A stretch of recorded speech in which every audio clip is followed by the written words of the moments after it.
7:16. We'd like a motion to establish a call to order and establish a quorum. Oh, Shay? Yes. Sisler? Yes.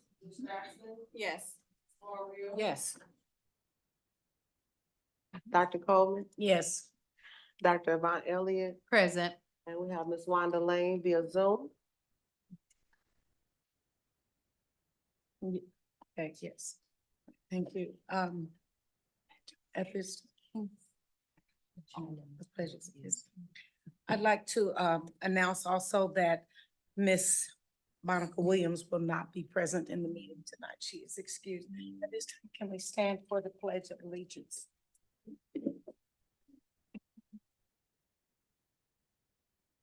I pledge allegiance to the flag of the United States of America and to the republic for which it stands, one nation, under God, indivisible, with liberty and justice for all. Thank you. At this time, Ms. Mario, would you please read our board norms? Good evening, everyone. The board norms start with number 1, cohesive team. We pause to hear all voices after someone speaks. Consider all opinions. Assume positive intentions. Number 2, collective agreement, collective voices to reach decisions. Honor and respect the work of the board. Honoring and supporting the board decision at all times. Number 3, be prepared for meetings. The board will review the packet and submit questions within the established time frame. Members of the board will arrive 5 minutes prior to the start of the meeting. Administration will send out board packets to the SAB within the identified time frame. Number 4, not allow outside entities to dictate board actions. The SAB decisions will be made based on facts, policies, and procedures, not individuals' opinions or requests. Educate and encourage the community to follow the proper protocols for voicing concerns. That's policy KC, community engagement. Thank you. Thank you, Ms. Harwell. At this time, I'd like a motion to approve the agenda. Madam Chair, I'd like to amend the agenda, please. Under items for information, it says sites, A is site-based presentations, Meadows and the high school. Only Meadows will be presenting this evening. Thank you. A motion to approve the agenda with the amendment of removing the high school from this meeting. I move to amend the agenda by striking the presentation of the high school under item A. Madam Chair, I second. Thank you. It's been moved by Dr. Elliott and second by Ms. Mario to approve the agenda and strike the high school presentation. Any questions? Thank you. At this time. You have to approve the agenda. Roll call vote, please. Sisler? Yes. Jackson? Yes. Mario? Yes. Lane? Yes. Dr. Yvonne Elliott? Yes. Yes. Thank you. At this time, is there any patron participation, Shay? No. Thank you. Our student representatives. No. Okay, thank you. Are there any announcements? Yes. I just wanted to share that I Your really. mic is on. Hello, everyone. I want to share that I really enjoyed the graduation, and it's such an honor to have students who have scored well and have a Gates Scholar. That was awesome to experience. The children seem very happy to have made it to this point despite the pandemic experience that they had. So thank you for the invitation. It was an absolutely wonderful and incredible graduation. And I'd also like to say the parent ambassador meeting was amazing. If you missed it, you missed a treat. And Miss Tiara, is that her name? She is so energetic. and just so compelling. If you know parents that you know should be ambassadors for us, please recommend them to her and tell somebody about it, because it's a wonderful program and the engagement was awesome.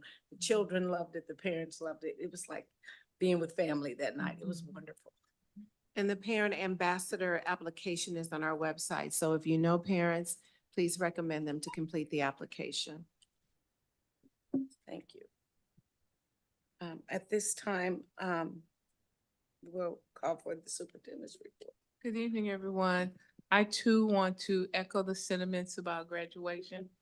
To know that we had a Bill and Melinda Gates Scholar that was chosen out of over 50,000 applications that's amazing.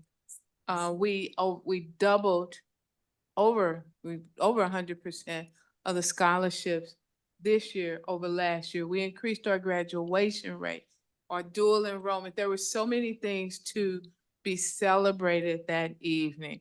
And I agree with you. Our young people were just amazing. To hear the valedictorian talk and to talk to his parents and thank them for the support is to be commended. That doesn't happen a lot. Also, the parent engagement, one of the things that stood out for me was how readily our principals spoke about the importance of parents being engaged and wanting parents to be engaged. And that speaks volumes, because, oftentimes we'll get the call where some parent is saying, I didn't get a return call or nobody told me. And just to see that. Also, today was the last day of school. For some people, they're going, whoo-hoo. So I just put it out there for you. But today was the last day. For those of you who are not attending summer school, if you're hearing this, enjoy your summer, be safe. We want to see you back here in the fall. Have a good time. For those of you who are going to summer school, it begins next week, June 3rd through June 28th, from 8:15 to 1:15, and that's K through 8. And the high school has a separate schedule for students who need to make up classes. Tomorrow is a very important day for us. It is the opportunity for administration to celebrate all of our staff. And so, board, you are invited. It is an annual celebration that we have. I think this year we have 5 food trucks and 2 dessert trucks. There's music, there's hot dogs, there's hamburgers, there's barbecue, there's fish, tacos, turkey tips, mac and cheese, you name it, we will have it. And that's the day that we as administration get to serve our staff and let them know how much we appreciate them. It is normally here, but as you can see, we have a roof that's being put on. And if you were here in the daytime, you'd really know that there's a roof being put on. But we know we needed one, so thank you for that. So we will be over at Central Middle School from 12:30 to 4:30 to what? Okay, he said 12:30. What time is it? 1? Thank you, Singleton, you got the time wrong. It's from 1 to 4, and the people who've been there will tell you it's a good time. We laugh, we talk. Some people try to dance, some people don't, but it's a good time. And just if you're out and about, please come by and join us. As I wanted to talk about the roof, as you heard me say, the roof is being replaced. And I think we have maybe a couple more weeks before we're finished, and then they will start on Lewis and Clark, which will probably take the vast majority of the summer because there's multiple roofs there. Also, I just want to, if you entered the building and you saw all of the signs and you see the signs in here, I just want to thank the entire Riverview Gardens School District for celebrating me last week. Although Dr. Patton will tell you I was a little bit not Oh, no, I'll nice, tell that story. not Don't nice at worry. first, but once if you hear the true story, you'll understand why I wasn't nice. But they had one of our vendors, Clement Auto, donated cars. We had a Mustang convertible one day, and then we had the infamous O.J. Simpson car the next 2 days, but we went to every school and I was showered with posters. I got my bracelets on from Meadows. I've worn them every day since I received them. The banners that you see, flowers, posters, gifts, you name it, I have felt so loved. And it's my understanding they wanted to do it prior to kids leaving. And I cried almost every day. One day somebody took my tissues. And so I didn't have clean tissue to cry on. But to even have St. Louis County Police blocking traffic, words cannot express the love that I felt. And so I just want to say thank you to everyone who schemed and plotted and planned this, even though I said I didn't want anything. I truly loved it, so thank you. And that concludes my announcement. So let me piggyback on that. It was a great evening. I will not tell the story in a public way. But those 3 days were wonderful. The students came out, as Dr. Jorlin said, and it really truly was just a celebration. There was music. The kids had posters. They were screaming and yelling. Some people were climbing on top of the car, taking video and pictures. Others were having the students chant at Westview. They were JPA, JPA. It was a very beautiful, and she was in tears after she finally cooperated and went with me. I did have to scheme a bit to get her to go because I had to get on her calendar for 3 days straight at 8 o'clock. And she had many questions. And finally, I got her in the car. And so we were able with some finagling to do that, right? Right, Mr. Yeah, okay. And I do want to add that when we say parade, there were multiple cars. It was not just the one car. When you look behind, it was a parade of cars, and It was nice. it was truly, truly sweet. So I'll tell the real story at another later date. that concludes my announcement. Thank you so much. And now I'm going to turn the meeting over to Dr. Patton. Our first item up for information is our site-based presentation. Presenting tonight will be Meadows Elementary School. This is in collaboration with Policy IA Instructional Goals and Priorities. Presenting tonight is Ms. Barbara Sharp and Dr. Wendy Winfield. Good evening to the Special Administrative Board, Superintendent Pruitt Adams, Dr. Tanya Patton, colleagues, and the Riverview Gardens School District community. Tonight, Principal Wendy Winfield will present her school's data, which will include topics on leadership discussions connected with her school's 30, 60, 90-day plans, various celebrations centered around that data, some next steps that she and her staff plan to take, and then evidence of teaching and learning in the content area of mathematics. Please welcome Dr. Winfield. At the conclusion of her presentation, we will take any questions that you may have. Dr. Winfield. This is Dr. Ramey. Is she presenting with you? I mean, I'm just asking. yeah, she was on the original PowerPoint when I was supposed to present way up. Got it. I made some adjustments. If you looked at it last night, I made some adjustments. Do we have the one from last? I saw it. I You do. just didn't know if gave they it had to- it. I know I gave it have it. Do they have it?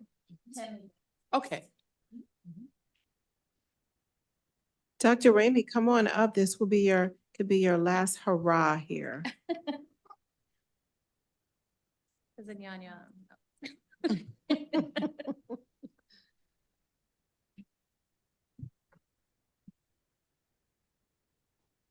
Good evening, everyone. Good evening. Evening. So as Ms. Sharp had said, we're gonna talk a little bit about our 36. Talk in your mic. Thank you. A little bit about our 30, 60, 90-day plan. In a nutshell, in our goals, we have weekly meetings, we identify priority standards, we talk about rigorous CFAs, and some of the strategies that we're utilizing for math. Particularly, the district is focusing on concrete representation, abstract method, and Kim Mott has come over and provided us with professional development around that. So in general, we've had some great school celebrations. Like this year, I had a full-time assistant principal. That was so amazing. Thank you very much. It gets a little hectic around the building, but Dr. Ramey has been amazing. We've had lots of wonderful activities, trunk or treat, bonding over breakfast, which everybody loves. The pancake flipper guy comes. We did Winter Wonderland. Dr. Ramey coordinated a family skate night. We did a Black History Week celebration and concerts. We had a spring concert. We had student council activities, robotics. We had a book club this year. And we did get to add football and basketball, and we did win football, by the way. We were champions. That was pretty exciting.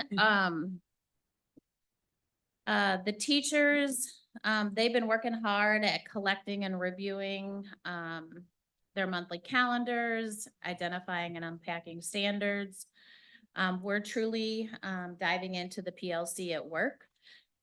We've also implemented school-wide second step, which is for social emotional learning. We have our PBIS team. We call it now the Climate and Culture team. We have our school matrix. We also host morning meetings. And let me tell you, Dr. Ramey is amazing. She is very vocal. Like most of the time you see her, she's very quiet and reserved. Not at all. Put her in front of a mic and she's gonna run that morning meeting. She's amazing. It's awesome to get the opportunity to stand in front of scholars and just set the tone for the day. And Dr. Winfield, did you say you posted? Did you say that you post that? Not yet? Okay. Sorry. I was just gonna tune in, so. Oh, no, but we Okay. can. Oh, okay. Yeah, Okay. so we did ours where we divided kindergarten through second and third through fifth, and we had it 2 days a week for each one. On Okay. one of the days a week, we have yoga is one of our activities to try to help students understand and self-regulate. We teach them methods. We got a smart board, thanks to Dr. Larry. And so we can put up activities on the smart board and the kids will participate in yoga, so they at least know how to do that activity. And the second day that they're in there is like a motivational. Motivational, get them started, setting the tone, also giving them just positive affirmations and reinforcement for the day. We had shown them a video of a young man who had lost his leg due to cancer, and the kids were just amazed at how he could dance and overcome. So it was kind of the theme of the day, how to overcome adversity. So our attendance. So our average daily attendance seems pretty good, but our 90-90 has continued to go down. We had a lot of absences due to shot records. That was a contributing factor at some point. And our students in transition attendance is not good at all.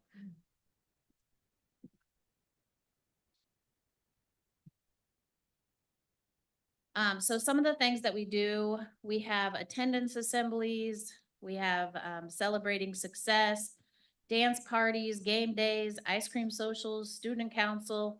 Our last party was for April. We had a huge pizza party and 119 students made 95% or better attendance. So they were pretty excited about the pizza party. The other thing that we do is we have an attendance committee. They meet, they made it clear, they met with each teacher level staff on what the expectations were, like teachers are to call the parents at 3 days absence. We send letters, the social worker reaches out, the home to school coordinator goes for a visit. And in the end, we do make referrals to the Department of Family Services. And so math. I would really like to say that we're at our 50%, but we are not. We are still struggling in the area of math. We are working as our PLC groups. We are looking at the rigor within our core content. If you look at the newest data from spring, this is what I updated since last night. If you want to click the screen. So you'll see like our kindergarten, 82% are proficient in advanced. But as we move down, it gets progressively worse. I believe that it's because we need to increase the rigor. And as the year goes by, the test, becomes harder because the students, it's like a national base standard. So, the test gets harder. So we're not staying up with the rigor that we need to stay up with throughout the year. Some of the things that we've been doing with math, obviously we have our core curriculum. We have small intervention groups this year. We had it 3 days a week. And then, next year, what we've done is I've worked with Solution Tree to design our master schedule to really, solidify where your core content is taught, where your tier 2, and then where your tier 3 is. And tier 2 is gonna be just following up with what they didn't learn the first go round, and then the tier 3 is all of our students who are performing, below expectation. And as you can see, it's a great number of students that are performing below expectations. So everybody in the building will be doing intervention at the same time, so that we can utilize all the instructional assistants. We had secretaries running interventions. We had social workers, counselors, principals. We're all running interventions for our students.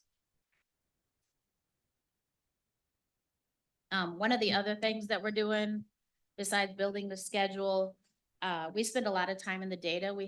I have data from 2021 to current for MAP, and we are identifying the specific standards within each category. So if it's like number sense and operations, how frequently is that assessed? Where should we spend most of our instructional time? And we're gonna be meeting next week with Solution Tree representatives to spend some time with math and more with ELA to make sure we can hone in our strategies. The last one is just a map comparison. And some of the highlights from the year before to last year were that we had 0 in proficient or advanced as 5th grade the year before, and we went up to 10%. And you can see in 5th grade, there were some increases from decreases in below basic and increases in proficient and advanced. Same with 3rd grade. So we are making small gains. We, of course, would like to see more, but those are some of the things that we're doing to try to get there. Any questions? Yes, ma'am. So, going back on the page concerning the, comparison, The comparison data, Which one? um, The one from MAP or the one from STAR? either one of them. I think I brought this up before where the grade level before is not, you're not comparing apples to apples. So do you all take whatever the 4th graders in 2022 perform to what their performance is now versus doing Yes, ma'am. 5th grade when it's different groups? Yeah, so that's a whole nother, I have it, I can share it with you. Okay. I already have that, and yes, you can definitely see some trends. And, so one of the other things that we're doing is changing staffing around a little bit. Like we're shifting, our 3rd grade teacher down, one of our 4th grade teachers down, to try to, increase the rigor at those lower levels. So yes, I do, and I can share that with you if you would like. And I think this is an administrative question. I don't know if you can answer it, but does the high school clinic do like the shots that the kids would need as well? Yes. Yeah. So I was just wondering, like maybe a field trip in the future for kids. So we did have field trips to get shots. Okay, We made home visits. We brought them paperwork. We offered to drive them. Some parents just did not follow up on getting the paperwork signed. So So we doc- did all those things. So Dr. May, there was an all-out effort on getting the paperwork completed. So we brought in all the home to school coordinators and we worked with them to go out and fan out in our community, knock on doors, get the signature of the parents at the door, return that to our high school. We also teamed with the Healthy Kids Express van at Children's Hospital and brought them in to do shots. We hired buses to go out and pick up our students, to bring them in. We had parents bring them to the location because some wanted to be with their students as they were receiving shots. We really did. We made an all-out effort, tried to make it as easy as possible. We removed the transportation issue. We removed the I can't get the paperwork issue. We really did our best. The good thing is we will be very well prepared for next year and making sure we start the year and that our students have not started who are not vaccinated, because you saw there was at least a 20% decline in the attendance in Meadows from December to January, and January was the cutoff. So that's why you see that huge decline, and you'll see that in many of our schools. But what we're trying to do is close that loop so that they are not starting school before they have their shots. There'll be clinics all summer long trying to prepare our families. Okay, and then for your lower grades, what does the data say about the reasons for their for attendance, like your kindergarten first? What is the data saying about, is the parents not getting them ready, like, are they having social issues? Like what is the data saying about what's going on there? Yes, our kindergarten has challenging attendance and not really. And that's really across the board. If you It- look it at is. all of our And I think kindergarten, because it's yes. not mandatory to Mhm. attend kindergarten, parents don't see it as mandatory, you know what I mean? So if they want to take them shopping or do whatever, they do. So that's one of the reasons why our attendance is so low. It's the same nationwide. Mhm. It's not just here. And even the state, if you've watched the news the last couple of weeks, Right. they They're have talking people about- talking about the poor attendance just across the state even. Yeah, and I have to say, we were on a Zoom call, I think it was Liddell and I and there was a gentleman from the UK. And he was even talking about the attendance issue in the UK. So it is happening everywhere, particularly our kindergarten students. And as any of the elementary principals will tell you, the foundational levels, kindergarten, first and second, really dictate the success of the students as they continue and matriculate through. So we really have to figure out a way not only to make sure they're in attendance, but also do the, as Dr. Winfield was talking about with the interventions. And so I've drilled that into the elementary principals, because I know that those kindergarten, first and second are foundational. And if we do our job well at that level, they will do well as they matriculate through. But we've got to get them in the building, and get them here. So if it rains and we have a lot of walkers, they won't send their babies to school. So we've really got to figure out a way to make that connection and make our families understand the importance of that. I couldn't see the data there. Did you see an improvement in the spring? Was there an upswing in attendance school-wide, not just kindergarten, school-wide? In attendance, Yes, because uh, I noticed, from what I saw from the other, it dropped tremendously. And like you said, it was probably Right. because of the immunization shots.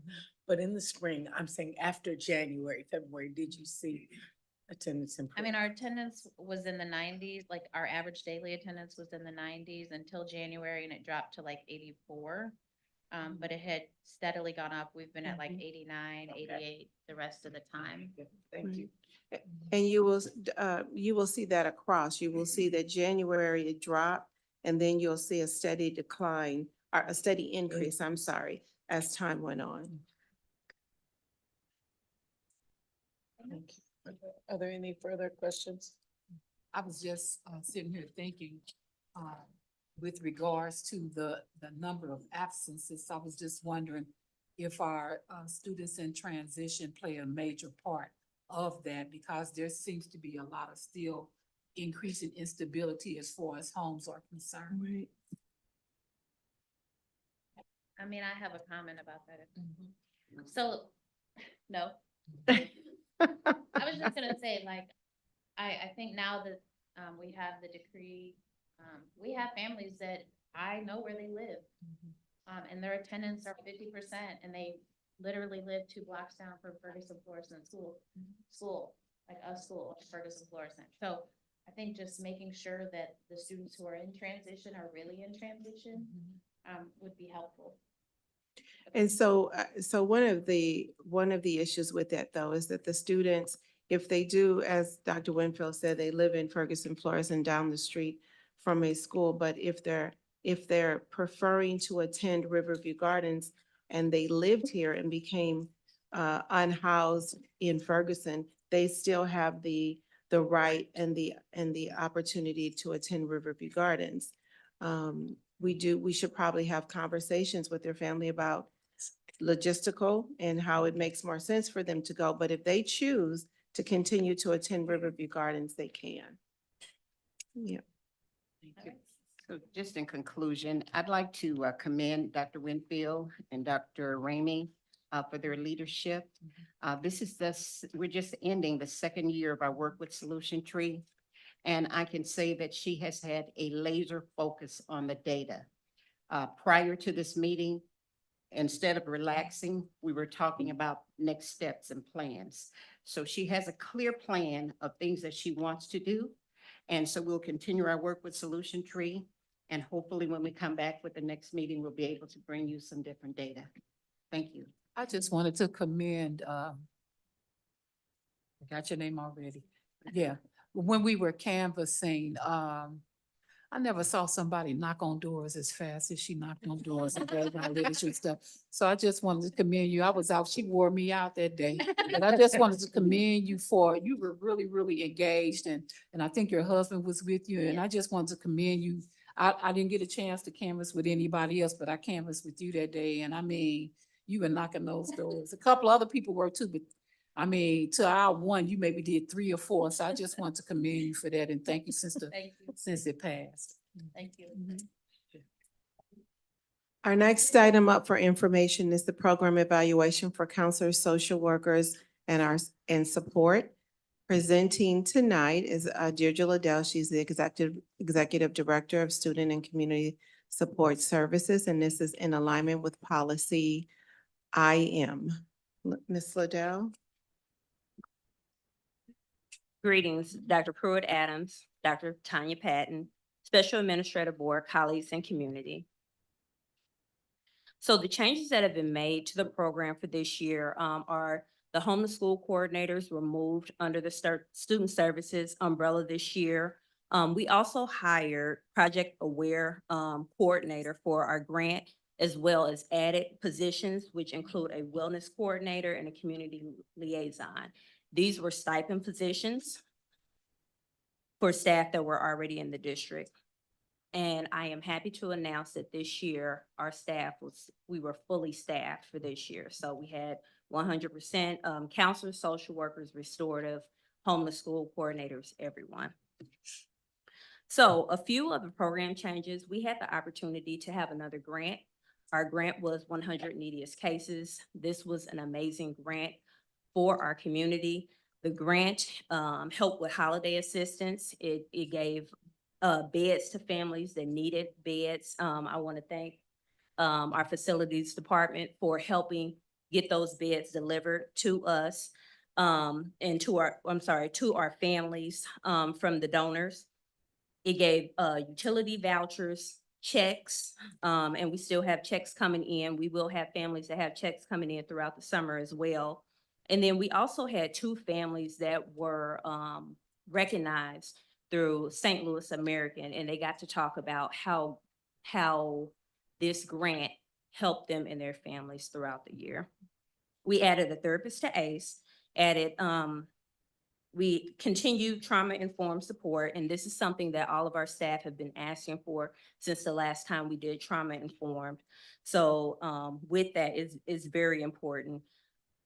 We also reinstated our attendance meeting. So I know we just talked about attendance. So we are reinstating attendance meetings in every single school. And then we also have an attendance task force. So our attendance task force takes counselors, social workers, our homeschool coordinator, anyone that is in need for that family that can offer some type of support or resource. It takes them to their home, and then they're able to offer resources on the spot for our families that are in need. We have washers and dryers in every single one of our schools. So if clothes not being clean is a challenge for our families, then we're able to get bags, wash clothes, fold them up, and then send those back in a way that is very discreet for our families. We also, under our wellness coordinator, we were able to offer more self-care to our teachers and our staff, as well as our families. So we had Zumba night, we were able to do chair massages, trivia nights, different things like that. That gets our teachers it helps them because with burnout, with fatigue, different things like that. And then it also gives them a chance to meet with our parents and have those interactive conversations and different things and activities with our parents. Also, we've expanded our food distribution for the summer. So we will have our grocery stores will be open, and then we'll also have our food distributions at Central and Westview for the summer this year. So our program goals and objectives are always to remove the barriers to learning by implementing the Missouri model of guidance. We also want to make sure that we are taking away any of the barriers for attendance for our families, as well as offering them support with any household needs, any type of resources, therapeutic supports for our students, our families. A few of the criteria that we use to evaluate our programs, we make sure that we do our internal improvement report, our time task analysis, as well as our I-teams, and then our mid-year reviews with all of our partnering agencies that offer therapeutic support and other resources. All right, the next slide I will show you is part of the success that we're seeing in the program. I do want to call your attention to the number of restorative parent interactions and student interactions that we've had from last year to this year. Last year, we had a little over 1,000. This year, we're trending at about 1,600. With those are intercedents or disruptors to behavior.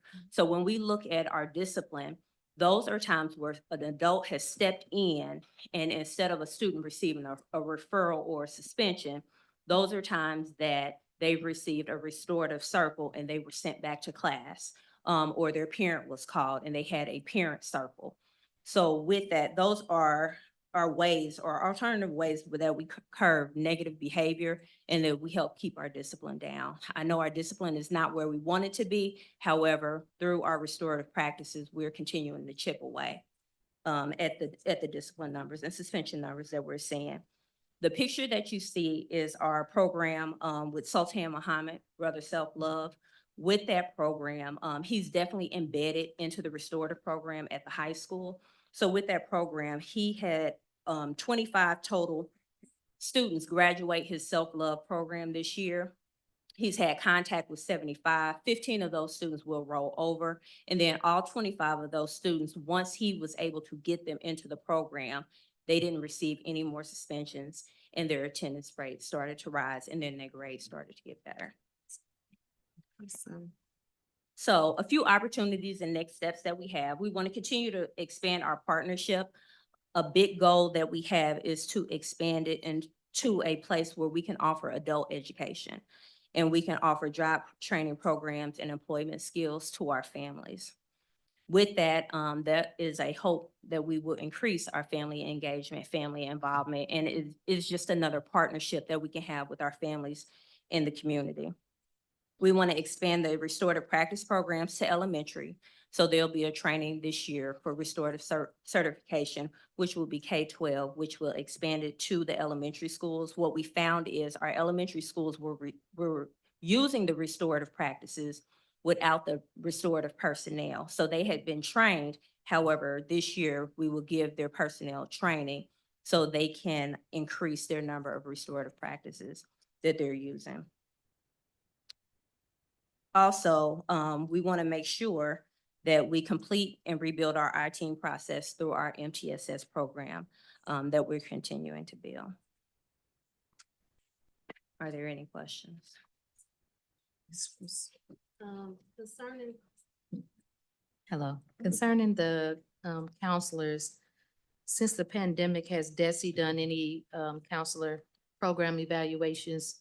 And if so, do you have any data related to that? So not necessarily counselor program evaluations, but what we found is additional training for counselors. Okay. With that, we found that our responsive services are high across the board. So with our responsive services being high, we have had the opportunity for additional grants for therapeutic services, because what they found is our traditional school counselor roles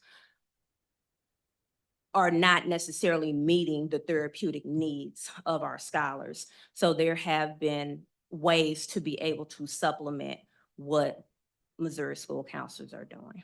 So with the IIR, what does the data say that the counselors spend most of their time doing? Responsive services. The Mhm. responsive Responsive services? services, yes. And as far as the social workers, have they started? Because we've had several conversations about the truancy Mhm. concern, like, are they starting to make calls? Yes. Okay. Yes, so they're making calls, and not only are they making calls, they're going out as part of that attendance task force with the home to school coordinators. Our social workers are also doing groups.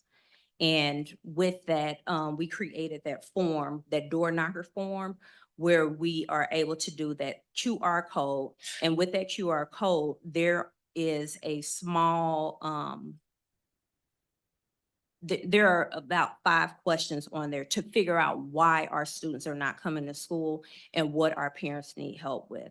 What we found, and it was great for Dr. Singleton to assist us in moving some of the bus stops to make sure that some of our younger students, or even our students that had to cross major roads to get to their bus stops, to assist. So we're finding out those things that are keeping our students from school, and it's starting to chip away, and our social workers definitely play a large role in that. Well, the social workers one-on-one to the schools, or some of them split, or how does that work? We only have one social worker that's splitting at this time. And that social worker is splitting because we have a smaller school, which is our Lewis and Clark school, and she's splitting with another school. Okay, Mhm. all right, thank you. Are we, since the pandemic, and it seems like there's been a whole shift in mental health since the pandemic, and sometimes our children are still in that pandemic mode, what partnerships are we fostering, and what are we suggesting to bring that extra counseling to parents, and even to have them invite counseling? Because, in the African-American community, we shy away from that as a whole. What are we doing to try to connect those pieces again so that we can have a whole school culture again? Yes, ma'am. We have a therapist in every single one of our buildings, with the exception of early childhood. With that, we also have telehealth to fill those gaps. We also have a great partnership with UMSL, which is our PAC grant. And with our PAC grant, they're giving us all of their counseling interns, as well as their LPCs, which are their licensed counselors or professional counselors. So we're getting them in as well. We also utilize our school-based health center, and in partnership with Tierra Armin and Family Engagement, we have been hosting mental health seminars.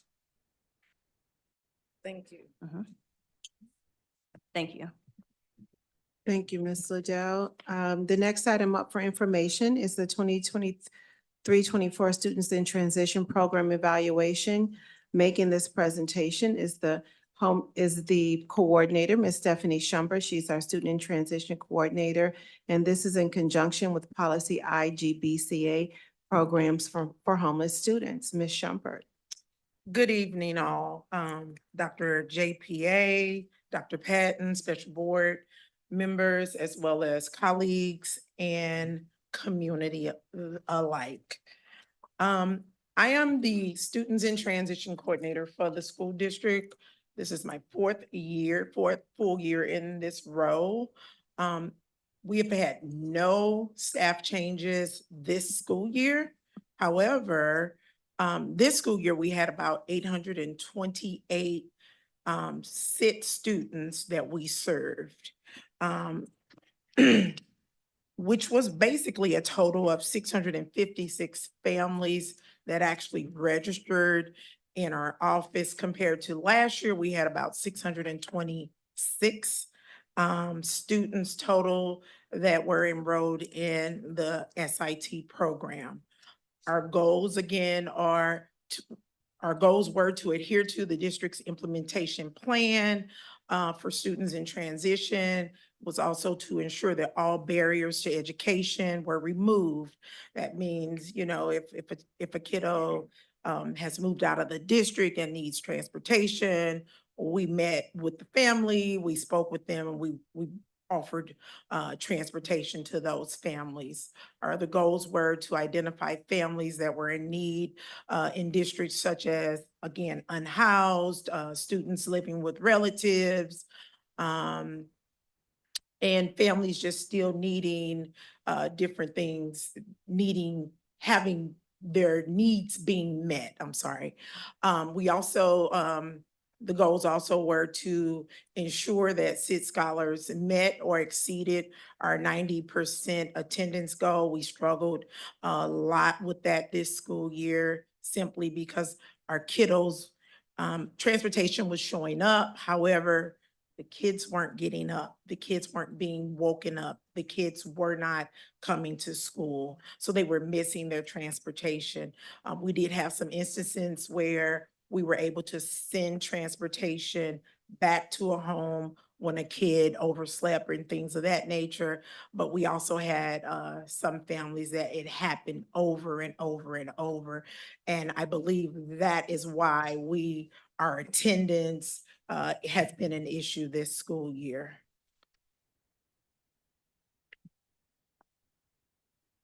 Tools and criteria to evaluate. We use SISC, of course, the attendance monitoring. We have a social worker in the office that does case management on all of our SIT scholars. So we know how many kiddos or how many SIT kids are in each building. And depending on what week of the month, she's actually monitoring their attendance, making sure that we are putting notes in the system, making contact with parents, whether it's parents, grandparents, and even also the schools, at least to find out what's going on, why, is there a kiddo, is there an issue, have anyone spoken to those families and different things of that nature. Also evaluating, I did a lot of BID meetings, which is best interest determination, including basically those are meetings that I have with Children's Division as well as the surrounding 1 or 2 or 3 of the 22 school districts that are in the surrounding St. Louis area.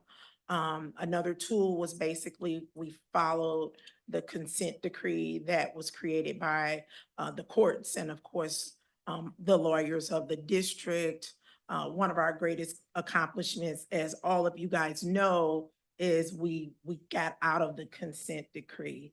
That took a lot of hard work on the SIT, out of the SIT office and our team. We continued being busy with answering those questions and giving the data that was requested to the multiple people and the courts for getting out of the consent decree.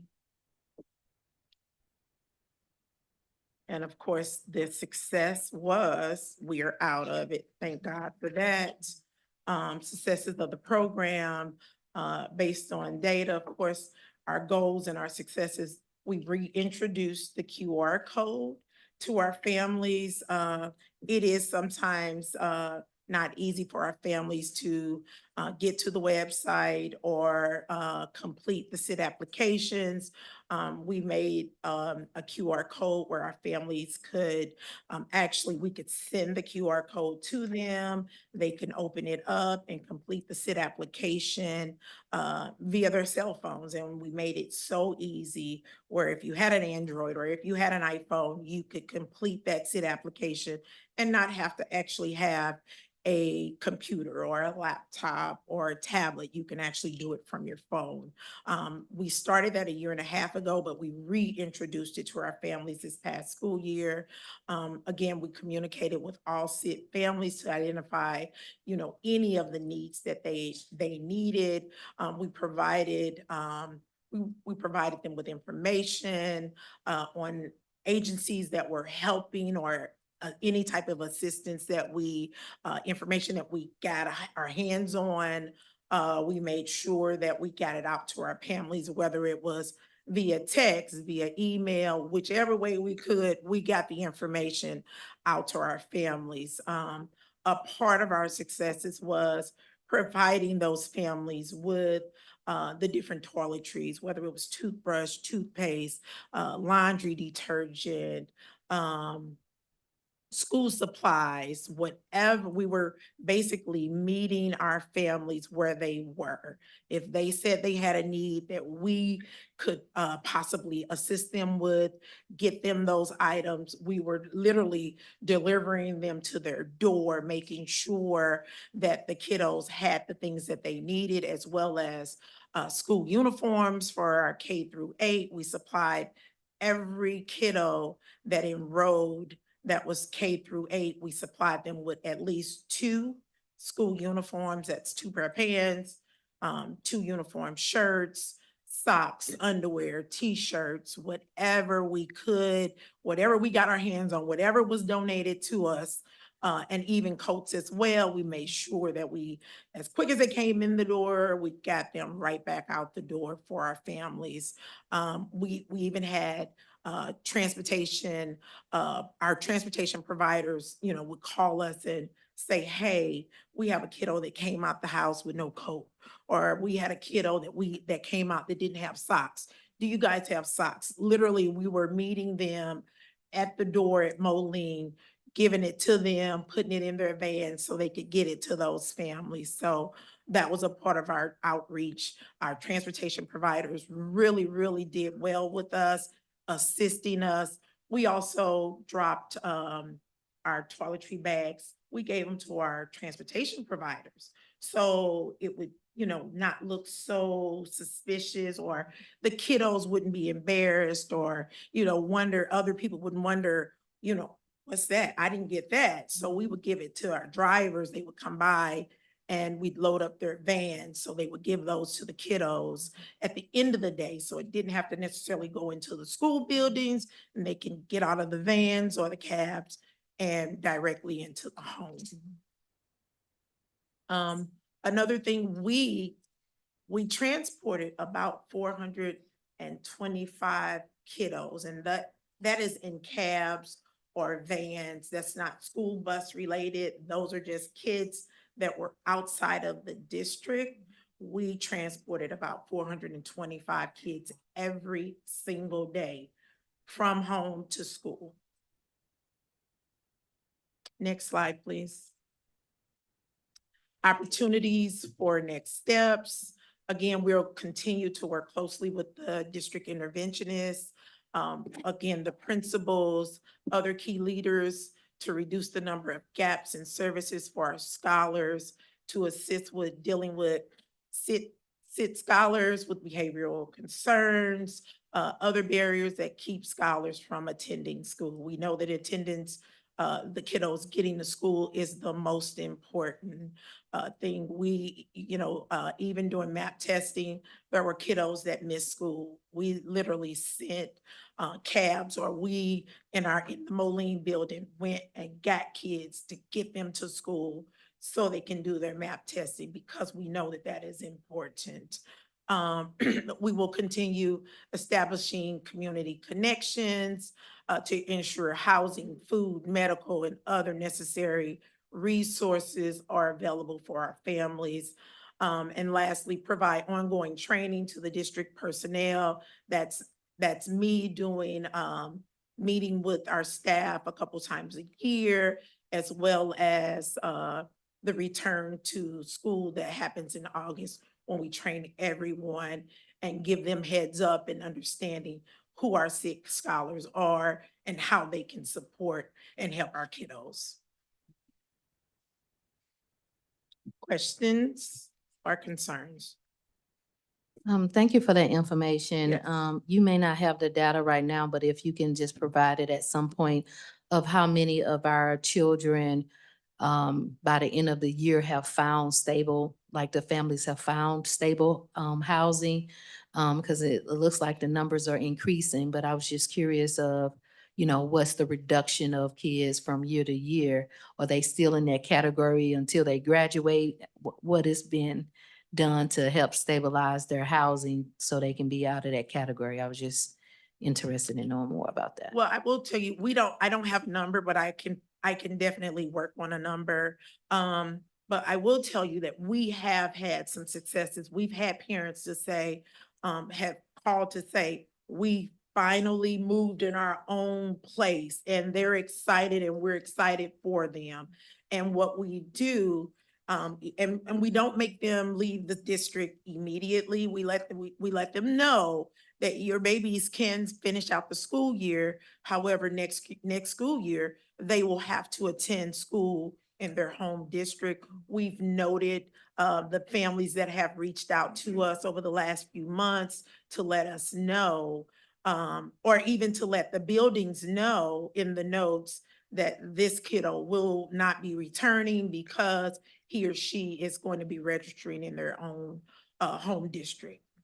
Do you all have you hosted any like resource fair for the families where they can come and learn about the resources available, or how do you get communication out to them? Well, the SIT office, we have not, but the Okay. district as a whole, they have. How we get information out is we're texting. We have a text app on our computers in the SIT office where we can actually text our families. Because a lot of times they'll tell you, they see the 314-868-2505, they don't answer. They just don't answer. However, a lot of times I'm using my district cell to call, to text, and it's a different number, so sometimes they answer. So that's how we're getting the communication to them via text. We're meeting them where they are. Thank you. I do want to add, I'm sorry, President, can you hear me? Yes, May I ask a question, please? go ahead. First of all, Ms. Stephanie, thank you so much for your calling, because I know this is difficult. This is challenging, and the effort that you put forth in all of this is very much appreciated. I looked at the next steps that you had. I'm wondering how much effort, or how do you think it would help if the municipalities that our students are living in participate in trying to help stabilize our SIT population? And just, I know that Bell Fountain isn't the only one, but we're experiencing an awful lot of turnover in residency, a lot more renters versus homeowners. And it's a challenge. We want our communities to be stable. So I'm just wondering what we could do to work with the municipalities. I know we have a new rec center director that is trying to coordinate some activities for young people, but I just can't help but think that there's some way that we should be able to work together with this challenge. I agree. We are willing to listen to anyone that has anything that will assist us in this endeavor. We are a staff of 3 in the SIT office, so we're very small. A lot of times we are literally 10, 11 hours a day at times in the office on our phones. And so we don't have a lot of opportunity to get out in the community. I can make phone calls, I can get information from Children's Division or, flyers that I find on social media to assist us. But 832 kids that we're serving, there's not a lot of time, I'm gonna be honest, that I have to get out and, get and do community, things. Now, if there was more than one of me, that would be different, but unfortunately, it's only me. If I So could- I didn't know all of that. I could just tell by the passion in your voice. 10, 12 hours a day is more than just, oh, it's my job. No, you're doing something that is a calling. Would it help if you could have more staff or more volunteers? Or again, for some reason, I'm continuing to lean on what are our municipalities doing, because these are where our children are living.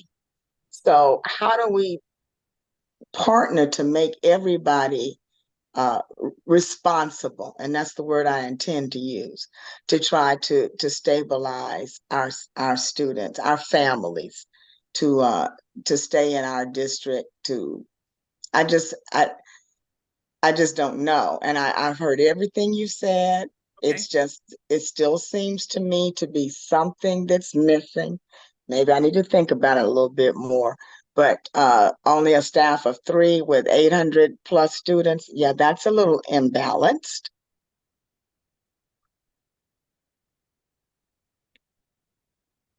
If I might, I'm Yes, gonna ma'am. try to speak to some of Ms. Lane's comment, as well as, I think it was Dr. May, about the resources. So all of our students are our students, whether they are SIT, receive special school district services, or just gen ed.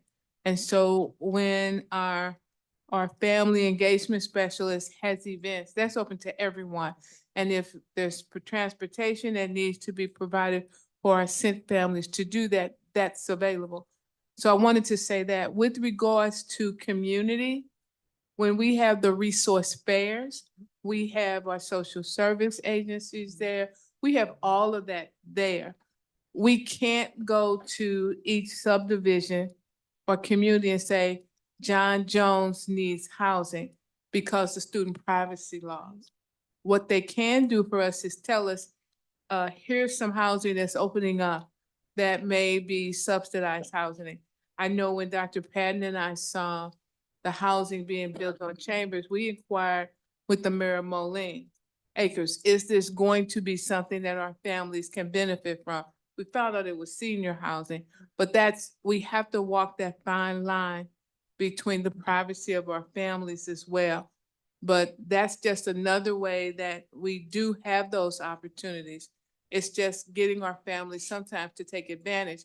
And when you are a homeless family, we talked earlier about the African-American culture with mental health.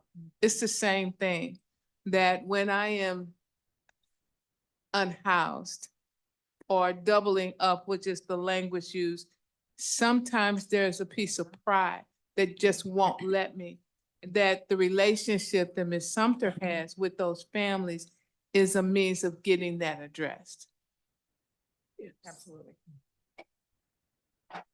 And I'll also add, Ms. Lane, that the volunteers, we can certainly have volunteers that can help support, but in terms of delivering items or, then you're giving information to people who should not be privy to that information, similar to what Dr. Joylin just said.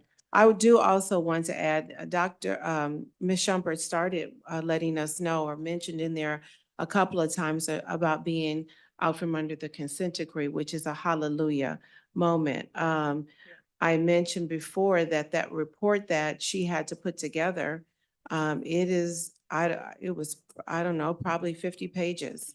And it is very detailed information down to how much money did each school spend on said transportation.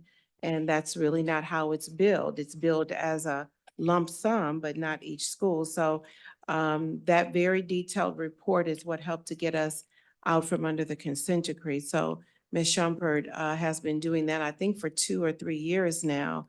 And it's a monster. That's not a report. She probably has PTSD about that report because it is very detailed. And so I do want I want to express my gratitude to her for making sure that that information was accurate and up to date, because that is the one thing that got us out the consent decree, because it showed the state that we were meeting the 77 different items that we had to meet as it was related to the consent decree. So hallelujah. Hallelujah. Hallelujah. Thank you. Thank you. Thank you, Dr. Patton. You're welcome. Our next item up for information is the travel report. Presenting that information is Dr. Tiffany Patton, and this is in conjunction with several policies, DLCA, GCL, and Dr. Patton. Thank you. Good evening, Special Administrative Board, Dr. Pruitt Adams, Dr. Patton, colleagues, and community members. I have presented for you the travel report, and I'm happy to answer any questions that you may have about the information.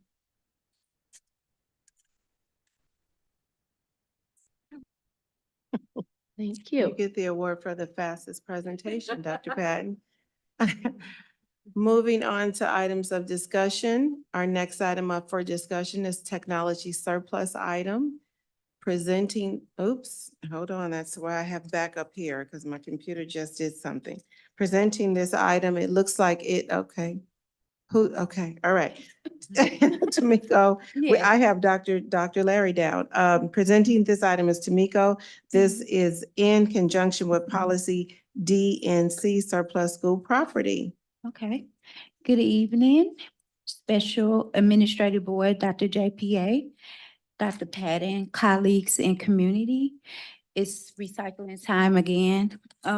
As you know, we are a district striving to make sure that our scholars have the tools necessary to be successful. And one of the ways my department, which is the inventory department, helps with that is by accessing older equipment and technology that are at the ends of life and having them removed from our school buildings. This allows the district to make space for newer and better equipment for our scholars. With that being said, we have provided you with all the information on the items that will be collected if and when approved on our next recycling pickup. I would be happy to answer any questions. Who does the pickup? What company? We have JP Recycling, and we've been working with them for about 2 years. And basically I call and I require like maybe 10 or 15 bins for each school, not each school, well, just in collection. And a school will either contact me and we'll take the bins out to that location. Okay, so I think I've asked this before. So like some of the equipment like just maybe old but work, or all of it? It's None of it super work? old. Like right now, we have like super old equipment that's been in the building for like 15 years. plus. Okay. Yeah, okay. so that's what we're trying to extract as of now. Okay, because I always ask about the community being able to access anything that. might No, be not working. yet. We So none haven't, of we're these. working on that, but not right now. Okay. Yeah, Thank you. okay. Thank you. Thank you. Our next item up for discussion is closing the Learning Gap PD. Presenting this item is Ms. Barbara Sharp, Executive Director of Continuous Improvement. And this is in conjunction with policy IA, Instructional Goals and Priority, and policy IGAB, Instructional Interventions. Ms. Sharp. Good evening again. So I presented for information to you for a wonderful opportunity for our staff. That is to participate in the Closing the Learning Gap Institute. This will be held here in St. Louis in July. This will be for classroom teachers, instructional coaches, and administrators that are available to attend. The Institute is also led by our director who works with us through Solution Tree, Dr. Sharon Kramer. We participated in professional development last summer, but we had small numbers to attend. We're really excited about this opportunity because this will be the last year that Dr. Kramer will lead this work here in St. Louis. Next year, this work will be moving to California. And so in terms of resources, we feel like we'll have a better opportunity to attend this year as opposed to handling flights, hotels, et cetera, traveling to California. So I provided you some benefits for this professional learning opportunity. I have also provided you a copy of the agenda, so you'll be able to see what participants will engage in learning with during the summer opportunity. Finally, you have a chart that gives you a breakdown in terms of various groups, the number of participants, cost, funding source, and the amount. And so tonight I am recommending that discussion occur on the Closing the Learning Gap Institute PD, as well as stipends for the time period mentioned earlier.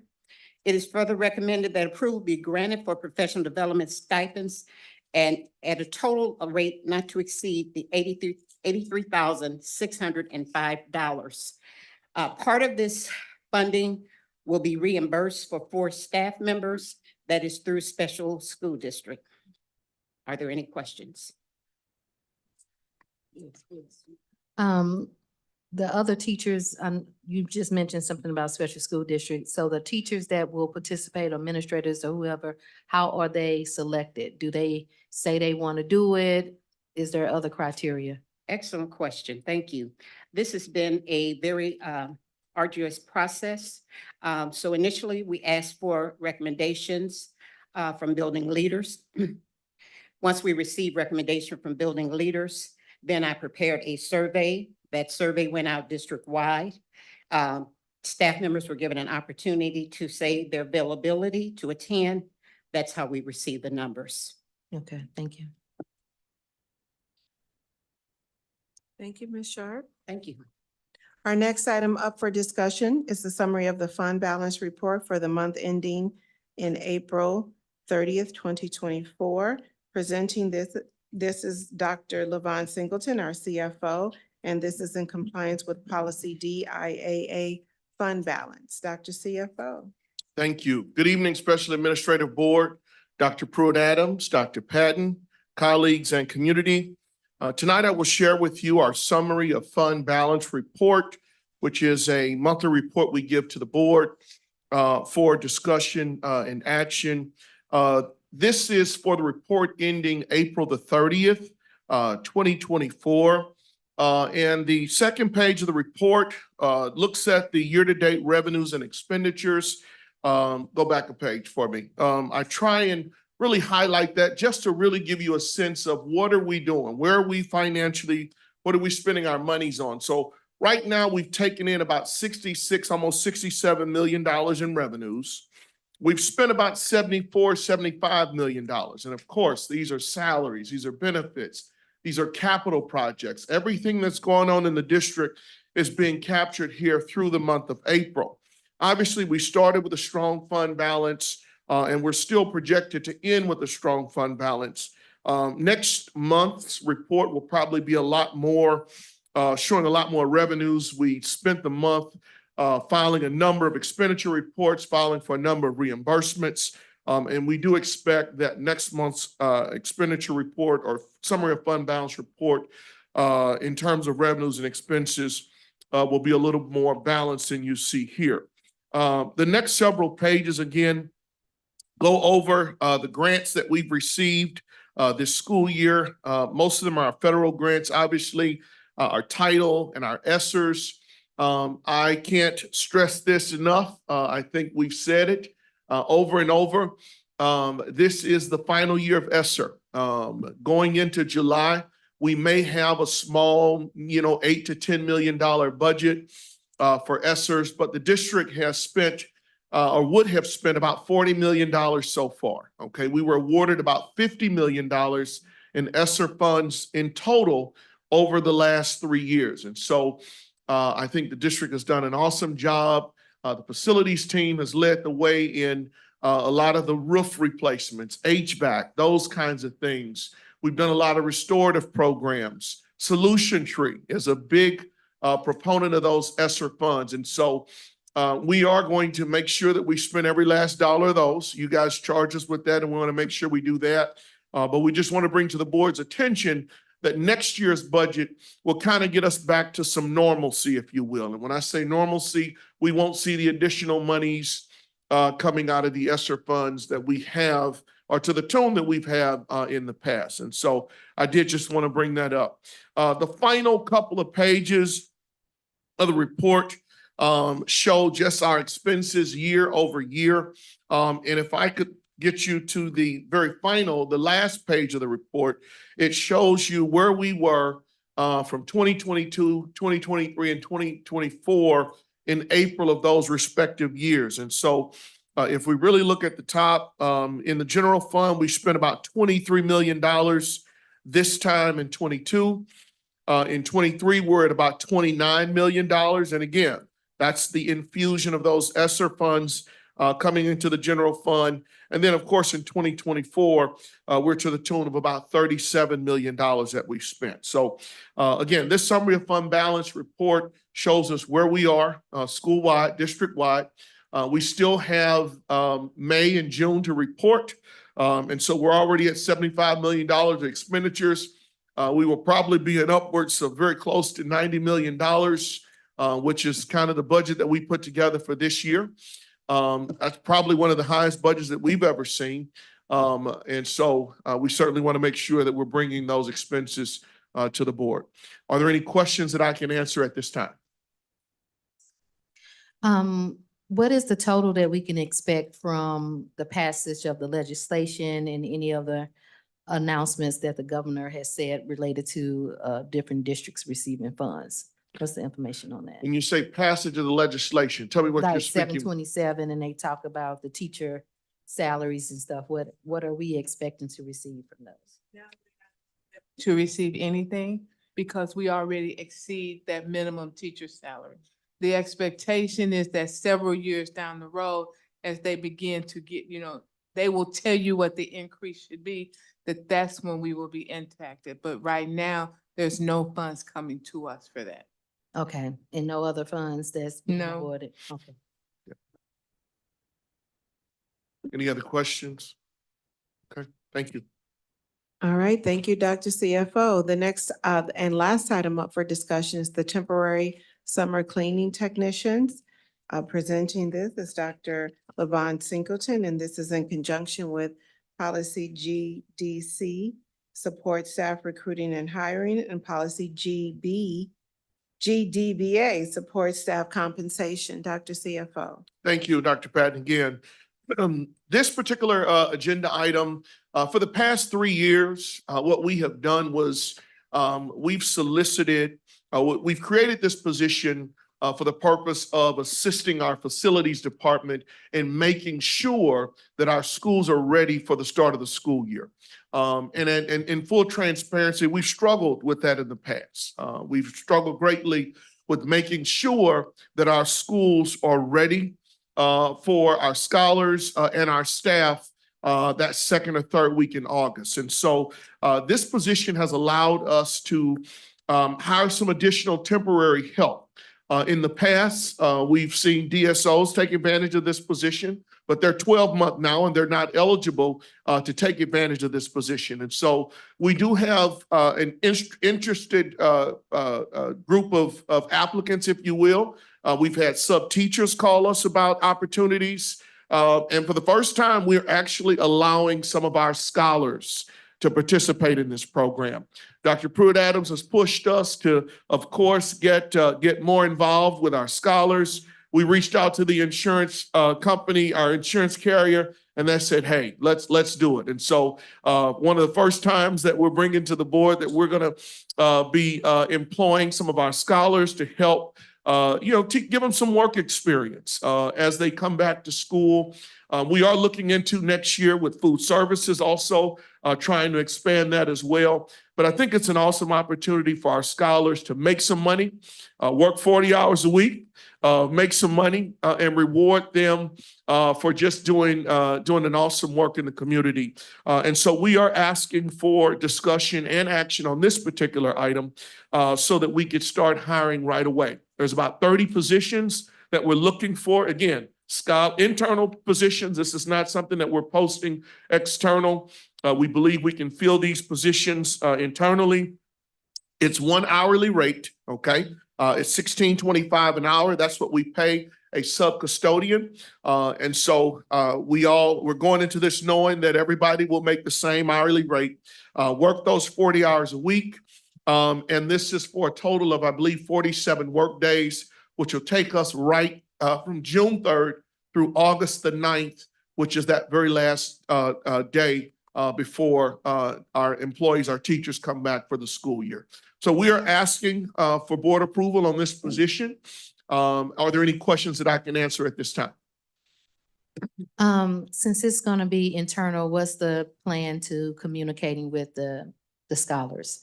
Yes, so I think Dr. Pruitt-Adams and I had a jump start on this. I don't want to steal her thunder, but we have already reached out to the principals. The age is, of course, is 16. You have to be 16 years of old, able to get a worker's permit.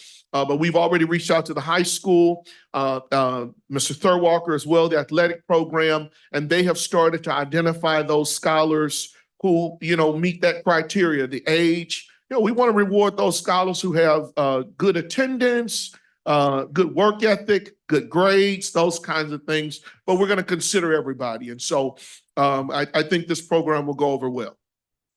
Hopefully the SIT students could be Absolutely. involved in that process as well. Yes, we're an equal opportunity employer.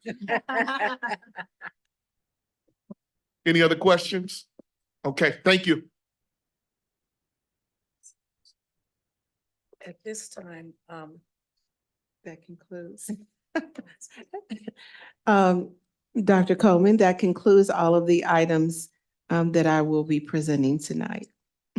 thank you. At this time, in looking at the consent agenda, can we make a motion to approve the entire agenda if there's nothing that anyone wants to pull? That's the way you should do it, unless somebody chooses to pull an item. So, with that being said, I'd like to have a motion to approve the consent agenda as presented. Madam Chair, I'd like to so move. Oh, Okay, we have to say, I move to. I move to approve. We have to state that. Okay, but I move second. To approve. Yes, I second. it has been moved by Ms. Morrill and second by Dr. Miranda Devine to approve the consent agenda as presented. Are there any questions? Can we have a roll call vote, Shay? Yes. Ms. Tisler? Ms. Lane? Yes. Yes. Yes. Yes. It has been moved and seconded to approve the consent agenda as presented. At this time, we have one item for action, and that is the temporary summer cleaning technicians. May I have a motion to approve this item from the agenda?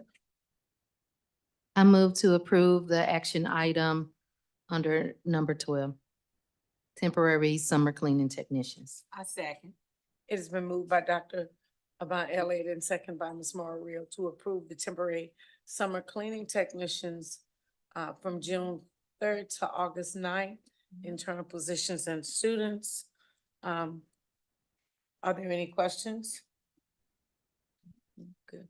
Okay, all in favor? Aye. Oppose? All right, thank you very much. At this time, I'd like a motion to adjourn. So move. Second. All in favor? Aye. Oppose? No, we're ready to get out of here. If there be no further questions, we are adjourned. Thanks.